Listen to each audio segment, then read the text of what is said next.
반갑습니다. 예수는 빛교회입니다. 오늘은 고난주간 5번째 마지막 새벽기도회 말씀 선포하도록 하겠습니다. 오늘 말씀 제목은 십자가입니다. 마태복음 27장 45절에서 46절까지의 말씀으로 함께 은혜 나눕니다. 먼저 오늘 본문 말씀 함께 보겠습니다. 제6시로부터 온 땅에 어둠이 임하여 제9시까지 계속되더니 제9시쯤에 예수께서 크게 소리질러 이르시되 엘리 엘리 라마 사박다니 하시니 이는 곧 나의 하나님 어찌하여 나를 버리셨나이까 하는 뜻이라. 거기 섰던 자 중 어떤 이들이 듣고 이르되 이 사람이 엘리야를 부른다 하고 그 중 한 사람이 곧 달려가서 해면을 가져다가 신포도주에 적시어 갈대에 깨어 마시게 하거늘 그 남은 사람들이 이르되 가만두라 엘리야가 와서 그를 구원하나 보자 하더라. 예수께서 다시 크게 소리 지르시고 영원히 떠나시니라. 이에 성소 휘장이 위로부터 아래로 찢어져 둘이 되고 땅이 진동하며 바위가 터지고 무덤들이 열리며 자던 성도의 몸이 많이 일어나되 예수의 부활 후에 그들이 무덤에서 나와서 거룩한 성에 들어가 많은 사람에게 보이니라. 백부장과 및 함께 예수를 지키던 자들이 지진과 그 일어난 일들을 보고 심히 두려워하여 이르되 이는 진실로 하나님의 아들이었도다 하더라. 예수를 섬기며 갈릴리에서부터 따라온 많은 여자가 거기 있어 멀리서 바라보고 있으니 그 중에는 막달라 마리아와 또 야고보와 요셉의 어머니 마리아와 또 세베대의 아들들의 어머니도 있더라. 아멘.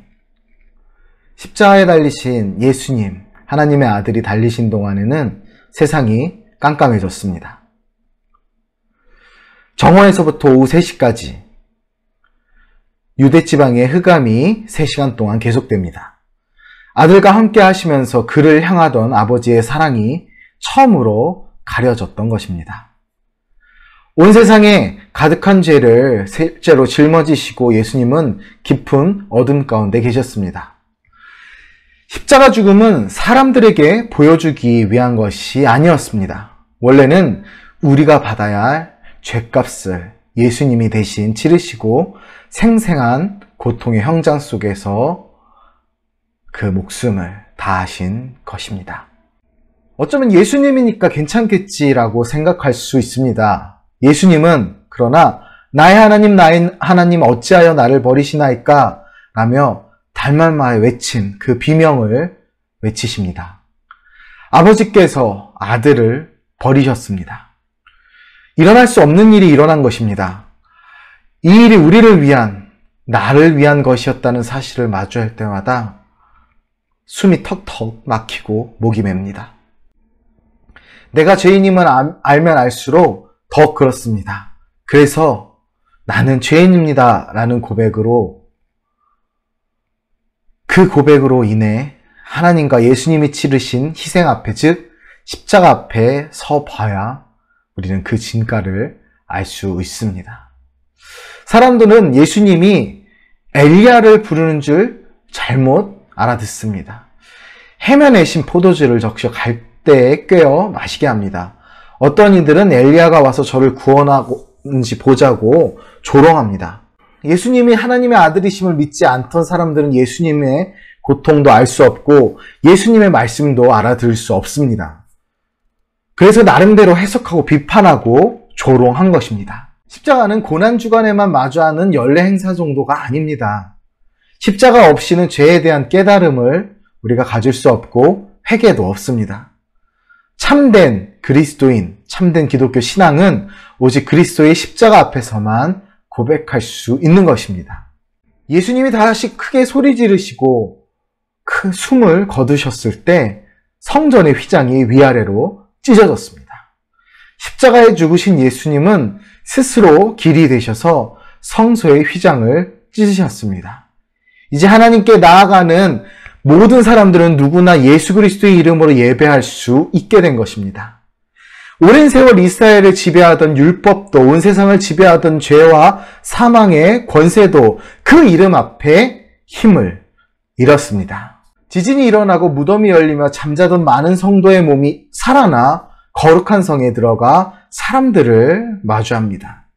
이 성도들이 누구였는지, 이후 어떻게 되었는지 성경은 말씀하지 않고 있습니다. 그러나 분명한 것은 이제 하나님의 나라가 임했고 주님의 죽은 자들이 일어나기 시작할 것이라는 사실입니다.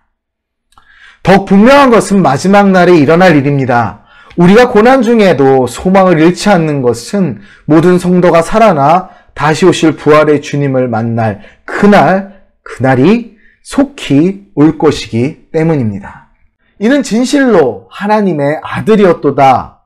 이방인인 백부장의 입술을 통한 신앙 고백이 오늘 본문에 나옵니다.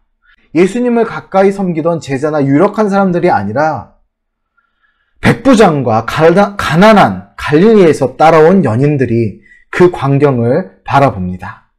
이 장면도 이제부터 일어난 일들을 우리에게 예표합니다. 이방인들이 주께로 돌아오고 세상의 질서를 따라 천대받던 가난한 이와 여인들이 하나님의 질서 아래에 회복됩니다. 예수님이 살아계시는 때 믿지 않았던 사람들이 예수님이 죽으신 후에 믿게 됩니다. 세계를 지배하는 로마 황제의 권세가 아니라 십자가에 죽으신 그리스도의 권세 아래 하나님의 새로운 창조가 완성된 것입니다. 이 놀라운 구원이 바로 주님이 오늘 저와 여러분의 인생 가운데 이루고자 하신 일입니다. 이 십자가의 사건, 우리가 바라보는 십자가는 결코 형장의 이슬과 그리고 죄의 형상이 아닌, 죄의 상징이 아닌 구원과 은혜의 상징으로 바뀌었습니다. 오직 주님을 따라 승리하길 소망합니다. 함께 기도하겠습니다.